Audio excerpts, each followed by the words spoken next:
Questo cioè è il primo passo, intanto per capirci, conoscerci, capire quali sono le aspettative ognuno per se stesso, ma soprattutto l'insieme dei tre, perché ricordiamo che il valore economico, sociale di questo prodotto per questo territorio di due regioni e di due areali importanti come il Valdobbiadene, il Conegliano e l'Asolo ha una ricaduta forte, molto impattante, ripeto, non solo dal punto di vista economico.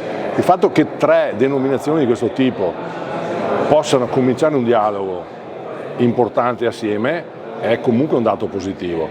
Dove ci porterà questo percorso? Non lo so, i più ottimisti potrebbero pensare a grandi cose, io sono abituato a fare i piccoli passi, quindi cominciamo a dire che magari all'estero, nelle grandi fiere, nei grandi eventi, possiamo andare magari insieme, uniti, magari sotto un unico tetto.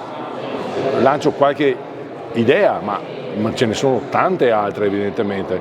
Soprattutto dobbiamo prima di tutto riconoscere il valore reciproco di tutte e tre le denominazioni, non andare ad abbassare il valore di una o dell'altra, piuttosto a valorizzare le singole rispetto alle tre insieme, perché il prodotto è eccellente, il Prosecco all'estero chiamano il Prosecco, è eccellente che sia quello del Friuli piuttosto del Veneto. Poi se vogliamo ci sono due eccellenze, una è la Valdobbiadene, l'altra è l'Asolo, che raccontano storie di un territorio, dietro la bottiglia, anzi dentro la bottiglia c'è una storia di una famiglia, di un'azienda, di persone che lavorano, di dipendenti, di tecnici, di professionisti, e poi c'è tutto un territorio che è vicino e che è rappresentato da questo prodotto.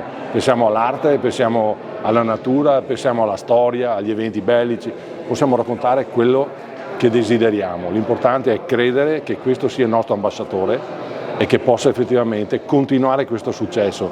Attenzione, non è che dobbiamo crescere sempre, dobbiamo adesso pensare anche alla valorizzazione di questo prodotto, a creare non solo quantità ma anche, a me piacerebbe sentir parlare anche di qualità. Troppo spesso sentiamo parlare di numeri, +2, -3, +4, cominciamo a parlare anche di qualità, di quello che effettivamente il consumatore vuole anche capire e comprendere. Questa è la sfida, è una sfida importante, ma le sfide sono fatte anche per essere accolte e possibilmente accompagnate e vincerle.